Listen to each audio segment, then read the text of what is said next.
আসসালামু আলাইকুম। তোমরা যারা রাজশাহী বিশ্ববিদ্যালয় ইউনিটে পরীক্ষা দেবে, তোমাদের আজকে বাংলার উপরে একটা এক্সক্লুসিভ সাজেশন দেব। এই সাজেশনটা তুমি যদি ভালো করে ফলো করো, রাজশাহী বিশ্ববিদ্যালয় বাংলাতে 28টা প্রশ্ন হবে। 28টা প্রশ্ন তুমি এই অনুযায়ী তুমি কমন পেয়ে যাবে। এবং 28টা প্রশ্নের মধ্যে কিন্তু 35 নাম্বার, এই 35 নাম্বার কিন্তু তুমি ভালোভাবে শেষ করতে পারবে। ঠিক আছে? তো যাই হোক, এখানে আমি তোমাদের প্রথমে বাংলা ব্যাকরণের একটা সাজেশন দেব। এই সাজেশনটা তোমরা খুব ভালোভাবে ফলো করবে। দেন আমি তোমাদের বাংলা প্রথম নিয়ে কথা বলবো, তারপর বাংলা দ্বিতীয় নিয়ে কথা বলবো, বাংলা সহপাঠ নিয়ে কথা বলবো। এবং এখানে আমি তোমাদের যে টপিকগুলো দেখিয়ে দিচ্ছি, এই টপিকগুলো তুমি কোন বই ফলো করতে ভালোভাবে পড়তে পারো, সেই বইয়ের সাজেশনও কিন্তু এখানে তুমি পেয়ে যাবে। ঠিক আছে? আর এখানে আমি তোমাদের যে টপিকগুলো দেখিয়েছি, এই টপিকগুলোর মধ্যে সবচাইতে ইম্পর্টেন্ট টপিক কোনগুলো সেগুলো তোমাদের দেখিয়ে দেবো। এবং যে টপিকগুলো থেকে তোমাদের সবচাইতে বেশি সম্ভাবনা আছে প্রশ্ন হওয়ার, সেগুলো কিন্তু আমি তোমাদের বলে দেবো। ঠিক আছে? তো আমি প্রথমে আমি তোমাদের বাংলা ব্যাকরণ অংশ নিয়ে আমি তোমাদের সাথে প্রথমে কথা বলবো। যেমন এখানে আমি তোমাদের প্রথমেই দিয়েছি বাংলা বানান। এটা একটা অপ্রতিরোধ্য একটা টপিক। এইখান থেকে তোমরা অবশ্যই প্রশ্ন পাবে এবং এটা তোমরা 2 থেকে 3টা পর্যন্ত প্রশ্ন পেতে পারো। ঠিক আছে? এখানে বাংলা বানান এবং নত্ব ও সত্য বিধান, এই দুইটা টপিক তোমরা খুব ভালোভাবে পড়ে নিবা। ঠিক আছে? নত্ব সত্য বিধান এবং বাংলা বানান, এই দুইটা রিলেট করে পড়বা তোমরা। আর এখানে আমি তোমাদের একটা গাইডলাইন দিচ্ছি, সেটা তুমি যখন বাংলা বানান পড়বা, তখন ওই রুল স্ট্রাকচার এগুলো পড়ার আমার মনে হয় না দরকার আছে। এখানে তুমি জাস্ট মুখস্থ করবা। যে কয়েকদিন সময় আছে, তুমি যদি দিনে 5টা করে মুখস্থ করো, তাহলে দেখবা তুমি অনেক বানান শিখে গেছো। 5টাও লাগবে না, দিনে 3টা করে পড়লেই তুমি বানানের যতগুলো প্রশ্ন তোমার মুখস্থ হয়ে যাবে, এগুলো থেকে তুমি ভর্তি পরীক্ষায় কমন পেয়ে যাবে। এবং এখানে নত্ব ও সত্য বিধানের মধ্যে আমি তোমাদের বলে দিচ্ছি কোনগুলো তোমাদের বেশি ইম্পর্টেন্ট। যেমন এখানে তোমাদের স্বভাবতই কিছু নত্ব ও সত্য বিধান হয়, এইগুলো তোমরা একটু ভালো করে পড়ে নিবা। ঠিক আছে? এখান থেকে তোমাদের কিন্তু প্রশ্ন হবে। এবং নত্ব সত্য বিধানের মধ্যে কিন্তু তোমাদের কিছু রুল আছে, সেই রুলগুলো থেকে কিন্তু অবশ্যই প্রশ্ন হওয়ার সম্ভাবনা আছে। যেমন সমাসবদ্ধ শব্দের সাথে নত্ব সত্য বিধানের ব্যবহার, এই টাইপের প্রশ্নগুলো কিন্তু তোমাদের এখানে কিন্তু আসবে। তার কারণে নত্ব সত্য বিধান, বাংলা বানান, এই দুইটা থেকে তোমরা 2 থেকে 3টা প্রশ্ন কিন্তু কমন পাবে। তার জন্য এই দুইটা টপিক তোমার কোনোভাবে মিস করা যাবে না, খুব ভালোভাবে শিখে নিবা। আর এখানে আমি তোমাদের একটা টার্গেট দিয়ে দিচ্ছি। তোমরা যারা রাবিতে চান্স পেতে চাও, তারা অবশ্যই টার্গেট রাখবা। তুমি জানো 65+ তুমি জানো এখানে নাম্বার তুলতে পারো। ঠিক আছে? আর যারা ল পড়তে চাও, আইন পড়তে চাও, তারা টার্গেট রাখবা তুমি জানো 77+ যেন নাম্বার তুলতে পারো। এখন আমি তোমাদের পরবর্তী ভিডিওগুলোতে বাংলার মধ্যে তুমি কিভাবে 28+ নাম্বার তুলতে পারো, ইংরেজির মধ্যে কিভাবে তুমি 26+ তুলতে পারো, এবং জিকের মধ্যে তুমি কিভাবে 24+ নাম্বার তুলতে পারো, এইটা নিয়ে আমি তোমাদের খুব দ্রুত একটা ভিডিও দেবো, 3টা ভিডিও দেবো সেপারেটলি। তো এই ভিডিওটা তোমরা যত দ্রুত চাও তাহলে আমাকে কমেন্ট করে জানাবে। ঠিক আছে? তো এখানে আমি তোমাদের যেভাবে পড়তে বলবো সেভাবে তুমি যদি পড়ো, তুমি অবশ্যই ভালো করতে পারবে। তুমি রাজশাহী বিশ্ববিদ্যালয়ের একটা সিট তুমি অবশ্যই কনফার্ম করতে পারবে। ঠিক আছে? যাই হোক, এরপর তোমাদের কারক ও বিভক্তি। এখান থেকে তোমাদের অবশ্যই 1 থেকে 2টা প্রশ্ন আসবে। এবং এই কারক ও বিভক্তির মধ্যে তোমাদের বেশি গুরুত্বপূর্ণ তোমাদের অধিকরণ কারক, অপাদান কারক এবং করণ কারক। এই 3টা থেকে কিন্তু তোমাদের প্রশ্ন হওয়ার সম্ভাবনা বেশি। এবং 3টা খুবই সহজ। করণ কারক মানে যন্ত্র বোঝাবে, উপকরণ বোঝাবে, একদম সহজ। ঠিক আছে? জাস্ট 10 মিনিটের ব্যাপার। অধিকরণ কারক তো আরো সহজ, অপাদান কারকও সহজ। একটা বিচ্যুত হবে, একটা অ্যাটাচ থাকবে, খুব সহজ। এগুলো একটু ভালো করে পড়বা। তোমার এগুলো থেকে একদম শিওরলি নাম্বার তোলা যায়। এরপর বাক্য প্রকরণ। এখান থেকে তোমাদের প্রশ্ন হবে, যেমন একটা আদর্শ বাক্য হতে হলে কয়টা গুণ লাগবে, কিভাবে গুণাবলীগুলো অ্যাপ্লাই হবে, সেগুলো থেকে প্রশ্ন হবে। বাক্য রূপান্তর থেকে তোমাদের প্রশ্ন হবে। ঠিক আছে? তারপর তোমার এখানে প্রশ্ন হবে সরল, যৌগিক, তারপর জটিল বাক্য কিভাবে গঠন হয়, এগুলো থেকে তোমাদের প্রশ্ন হবে। তো এখানে তুমি 1 থেকে 2টা বাক্য প্রকরণ থেকে, বাক্য রূপান্তর থেকে তুমি 2টার মতো প্রশ্ন এখানে কিন্তু পেয়ে যাবে। এরপর সমাস। এই সমাস থেকেও তোমরা মিনিমাম একটা প্রশ্ন পাবে, সর্বোচ্চ 2টা প্রশ্ন কিন্তু তুমি এখানে পেতে পারো। ঠিক আছে? এরপর সন্ধি বিচ্ছেদ। এখান থেকে তোমরা একটা প্রশ্ন পাবে, পড়ে নিবা। শব্দ ভান্ডার থেকে 1 থেকে 2টা প্রশ্ন হবে। তারপর পদ প্রকরণ। এখানেও তোমরা 1 থেকে 3টা পর্যন্ত প্রশ্ন পাবে। এখানে তোমাদের বিশেষ্য, বিশেষণ, তারপর অব্যয়, এগুলো থেকে কিন্তু প্রশ্ন হবে। তো তার কারণে এই টপিকগুলো তুমি রুটিন করে, সেই রুটিন অনুযায়ী খুব ভালোভাবে পড়া শুরু করো। এখান থেকে তুমি অবশ্যই প্রশ্ন গ্রহণ পাবে। এরপর তোমাদের দ্বিরুক্ত শব্দ। এই দ্বিরুক্ত শব্দ থেকেও কিন্তু রাবিতে একটা প্রশ্ন হবে। তো এখন তোমরা অনেকে আমাকে প্রশ্ন করতে পারো যে ভাই, এখানে আপনি এতগুলো টপিক দিয়েছেন কেন? তো এখানে প্রশ্ন হবে 28টার মধ্যে তোমাদের প্রায় 40 to 45% প্রশ্নগুলোই হবে বাংলা ব্যাকরণ থেকে। তো এখানে কি আমি তোমাদের এইচএসসির মতো মাত্র 10টা টপিক বলে দেবো যে 10টা থেকে 10টাই প্রশ্ন হবে? এটা তো অ্যাডমিশন, এখানে তো চান্স পাওয়া এত সহজ না। এখানে 92,000 জন পরীক্ষা দেবে, এখান থেকে 1800 চান্স পাবে। তাহলে তুমি বুঝো এখানে প্রতিযোগিতা কোন জায়গায়, অসম প্রতিযোগিতা। এখানে তুমি শর্টকাট খুঁজলে কোনো কাজ হবে না। বুঝতে পেরেছো? তো এরপরে দেখো তোমাদের সংখ্যাবাচক শব্দ। এইখান থেকেও তোমাদের একটা প্রশ্ন আসবে, ঠিক আছে। সংখ্যাবাচকের মধ্যে আসলে অধিকাংশ সময় দেখা যায় যে পূরণবাচক থেকে হচ্ছে তোমাদের প্রশ্নটা বেশি আসে, ঠিক আছে। তো এগুলো একটু ভালো করে দেখে নিও। তারপর হচ্ছে প্রকৃতি ও প্রত্যয়, এটা থেকে তোমাদের একটা প্রশ্ন হতে পারে। প্রকৃতি ও প্রত্যয় হচ্ছে অনেকের কাছে অনেক জটিল লাগে, অনেকে পড়তে চাও না। যদি তোমার কাছে এরকম মনে হয় যে প্রকৃতি ও প্রত্যয় পড়তে গিয়ে তুমি অন্যান্য টপিক গুলোই ভুলে যাচ্ছ, তাহলে হচ্ছে এটা তুমি স্কিপ করতে পারো। আর এখনো যে কয়েকদিন সময় আছে, 2.5 মাসের মতো সময়, এই সময়ের মধ্যে তুমি যদি হচ্ছে ভালো করে পড়ো, সেক্ষেত্রে প্রকৃতি ও প্রত্যয় কিন্তু ভালো করা যাবে। এটার উপরে ভালো করে পড়ে নিও। রাবিতে কিন্তু তোমরা ক্রিয়ার কাল থেকে কিন্তু প্রশ্ন পাবে, ধ্বনি ও বর্ণ এখান থেকেও কিন্তু তোমরা প্রশ্ন পাবে, এগুলো তোমরা একটু ভালো করে দেখে নিও। বাচ্য থেকেও রাবিতে প্রশ্ন করে, লিঙ্গ থেকেও করে, নর নারী বাচক থেকেও করে, উপসর্গ থেকেও তুমি অবশ্যই প্রশ্ন পাবে। এর বাইরে তোমাদের হচ্ছে মানে আরো একটা টপিক বাদ আছে, সেটা হচ্ছে ধ্বনি পরিবর্তন। এই ধ্বনি পরিবর্তনটা হচ্ছে তোমরা একটু দেখে নিও, এখান থেকেও কিন্তু তোমাদের প্রশ্ন হবে, ঠিক আছে, প্রশ্ন হওয়ার সম্ভাবনা আছে। আর এবার কিন্তু রাবিতে যারা পরীক্ষা দেবে, হ্যাঁ, তোমরা একটু সতর্ক থেকো।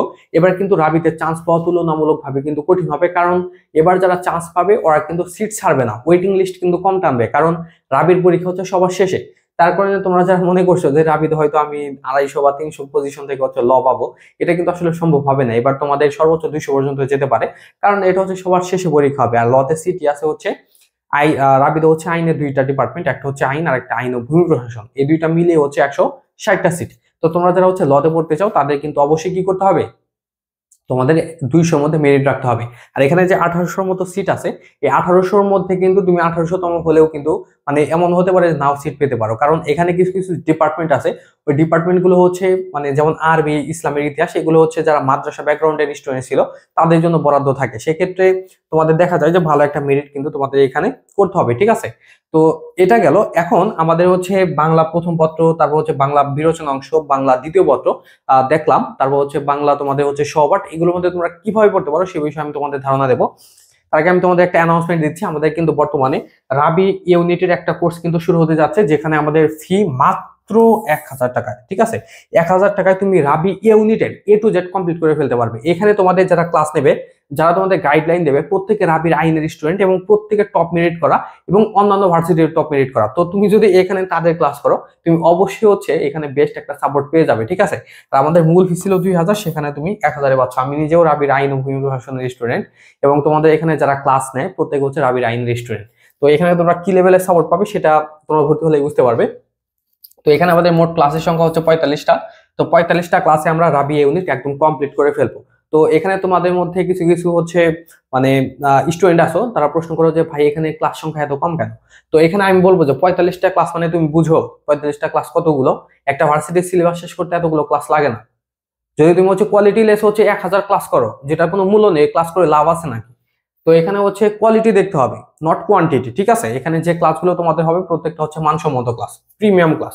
তো এখানে তোমরা বাংলার উপরে 15টা, ইংরেজি 15টা এবং জিকের উপরে হচ্ছে তোমরা 15টা করে ক্লাস পাচ্ছ।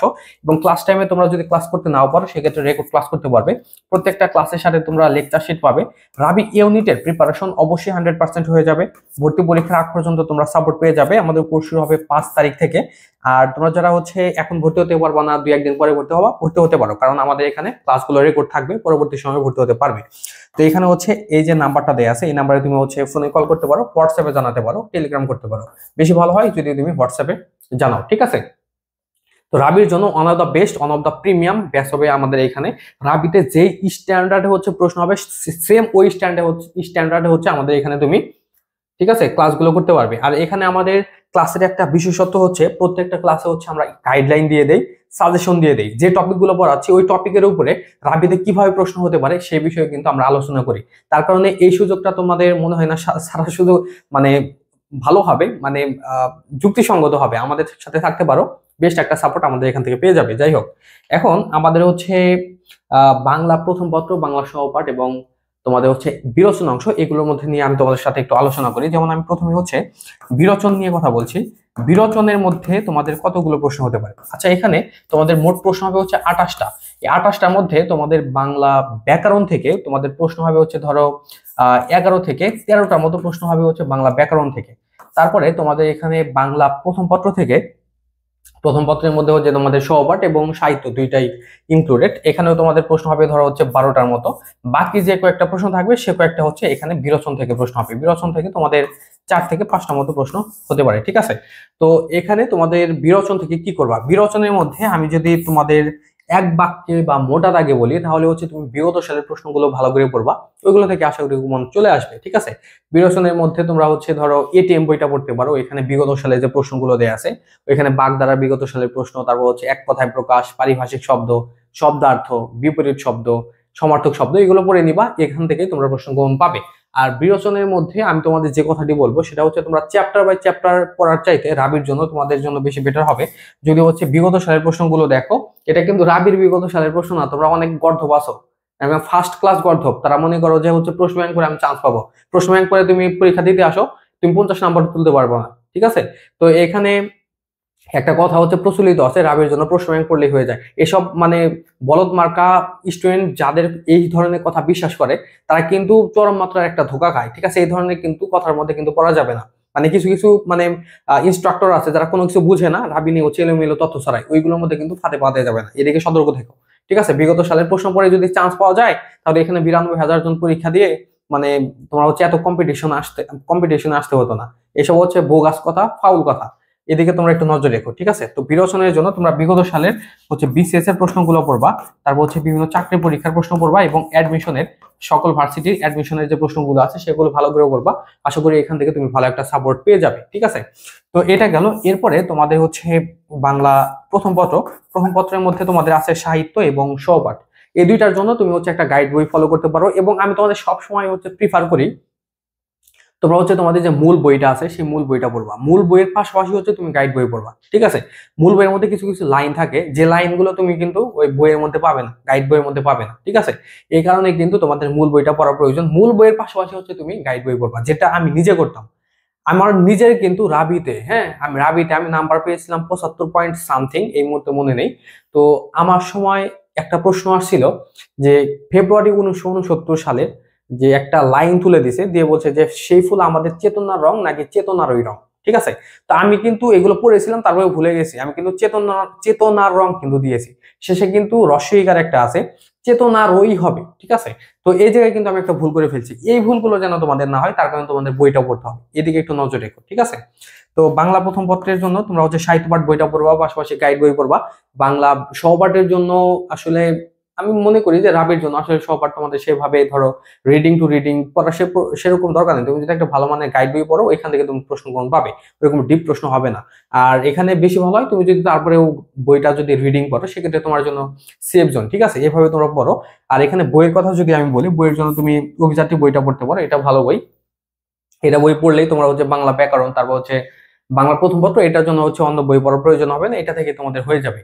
আর এখানে আমি তোমাদের আরেকটা কি যেন আমি বলতে চেয়েছিলাম, এই মুহূর্তে তো মাথায় আসছে না, একটা ইম্পর্টেন্ট কথা বলতে চেয়েছিলাম, ভুলেই তো গেলাম। আচ্ছা হ্যাঁ, মনে পড়েছে, অনেকে হচ্ছে সিলেবাসের কথা বলো যে শর্ট সিলেবাস নাকি ফুল সিলেবাস পড়বো।